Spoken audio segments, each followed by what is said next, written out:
Cuando supimos que íbamos a tener un niño, fue una noticia impactante porque creo que no estábamos del todo listos. Ya teníamos a mi hijo mayor, que bueno, él ha sido su papá de siempre. Nosotros nos hicimos novios cuando él tenía apenas unos meses, cumplió el añito ya estando juntos y fue la primera persona a quien le llamó papá. Entonces no sabíamos si era buena idea tener otro bebé. Pero a mí me sucede que cuando sé que estoy embarazada es como una cosa mágica y no puedo atentar contra eso y lo siento muy, muy hondo. Así que la noche antes de ir al hospital me la pasé pintando. Hice un cuadro grande, un cuadro enorme que ocupaba gran parte de la pared frente a la cama. Cuando mi esposo despertó, lo primero que vio fue el cuadro. Y el cuadro representaba el interior de una mujer y un bebé.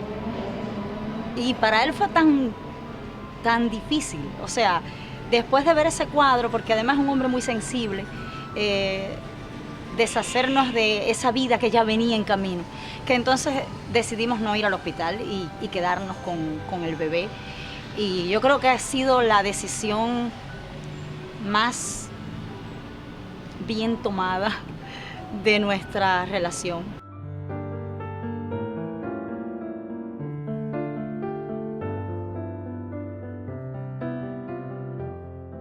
Pablo lloraba mucho, sobre todo cuando lo sacábamos de su zona de confort. O sea, cuando estaba en brazos, siempre lloraba. Cuando había mucho ruido en la casa o había carros pasando cerca de la casa, él se alteraba mucho y lloraba todo el tiempo. Ir a las consultas de pediatría era una odisea porque nunca dejaba de llorar. Físicamente estaba todo correcto, sin embargo su desarrollo no era el normal. Cuando por fin ya tuvimos la certeza de que había algo de tipo neurológico y comenzamos a hacer los estudios, el niño pasó por varios exámenes y se le hicieron todo tipo de pruebas. Finalmente pasamos por una comisión de autismo y todos los médicos nos decían que impresionaba un espectro autista. Fue caótico, el hogar se me volvió patas arriba, porque yo creo que nadie está listo, nadie está preparado para un cambio así tan brusco, tan radical.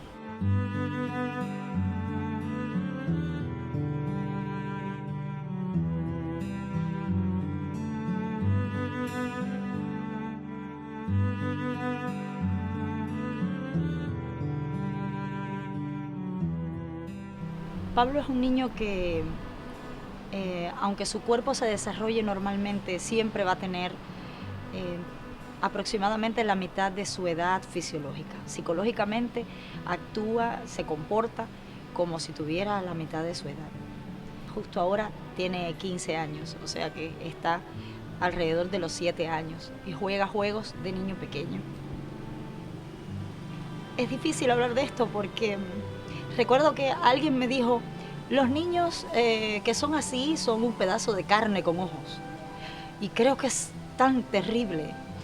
O sea, la falta de sensibilidad es tan duro. Porque mi niño no es eso, mi niño es una criatura maravillosa, mágica, que a pesar de su condición nos sorprende cada día. Hemos buscado mecanismos para llegar a él. Al principio él no sabía que yo era su mamá y que su papá era su papá, ni siquiera sabía que él era él mismo. Los niños con necesidades especiales no deberían adaptarse a la sociedad, sino la sociedad a los niños con necesidades especiales, porque ellos son a veces un poco inconscientes de su situación. Nosotros hemos logrado que Pablo se identifique, sepa quién es, sepa que él es Pablo, que cuando se dice Pablo estamos hablando de él. Ya no se refiere a sí mismo en tercera persona como hacía en un inicio.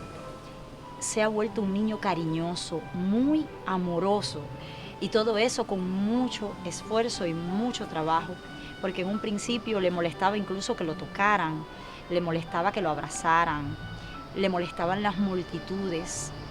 Nunca pudimos celebrarle un cumpleaños, nunca pudimos llevarlo a una fiesta, nunca pudimos invitar niños a nuestra casa a jugar.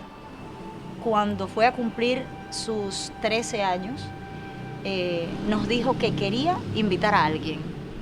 Todos fueron adultos a la fiesta, claro, pero es un paso de avance que él ya sienta que es parte de un grupo, de una comunidad, y creo que eso se logra con mucho tiempo, mucha dedicación, mucho sacrificio, y él es más valiente que todos nosotros, porque al final tiene que lidiar con la incomprensión, tiene que lidiar con la falta de tacto de la gente a veces, con las indiscreciones, y tiene que sobreponerse a eso, y tiene que ser mejor cada día.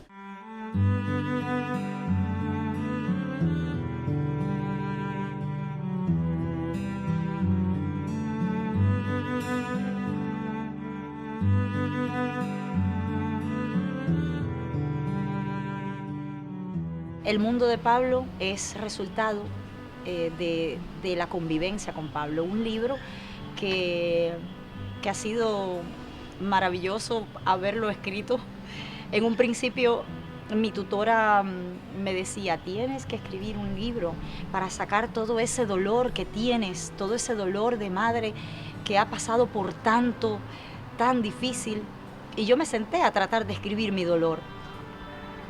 Pero en el medio de la escritura, mi hijo estaba jugando a mi alrededor y se estaba riendo, y pensé, ¿por qué voy a darle a los niños un libro para sufrir cuando hay tantas cosas hermosas que he aprendido de Pablo? Entonces el dolor se convirtió en travesura, se convirtió en historia divertida, se convirtió en el mundo de Pablo, que son pequeñas viñetas de todo lo que me sucede con mi hijo, y que todas están basadas en cosas reales que hemos vivido, siempre con el objetivo de llegar a las familias que, como la nuestra, como la mía, han tenido que pasar por esto y que no se sientan solas. Siempre hay alguien que está pasando por situaciones similares, y tal vez las soluciones que yo encontré desde la creatividad pueden ser también útiles para ellos.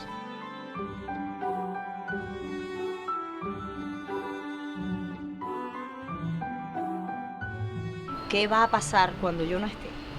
¿Qué va a pasar cuando mi esposo no esté? ¿Qué va a pasar con Pablo cuando no nos tenga? Cuando tenga que estar solo y enfrentar el mundo por sí mismo. No pasa un instante en el que no me cuestione eso. Creo que es de los retos más difíciles, es preparar a un hijo para cuando ya no estemos, a un hijo como Pablo sobre todo. Un niño que a sus 15 años aún me llama cuando va al baño, aún me llama para decirme que se le ocurrió una idea cualquiera. Un niño que todo el tiempo está necesitando apoyo, que todo el tiempo está necesitando que lo guíen. Entonces tengo mucho miedo, mucho, mucho miedo. Soy Saimika Torres y creo que aunque no lo hago perfecto, sí hago lo mejor que puedo. Estoy esforzándome al máximo.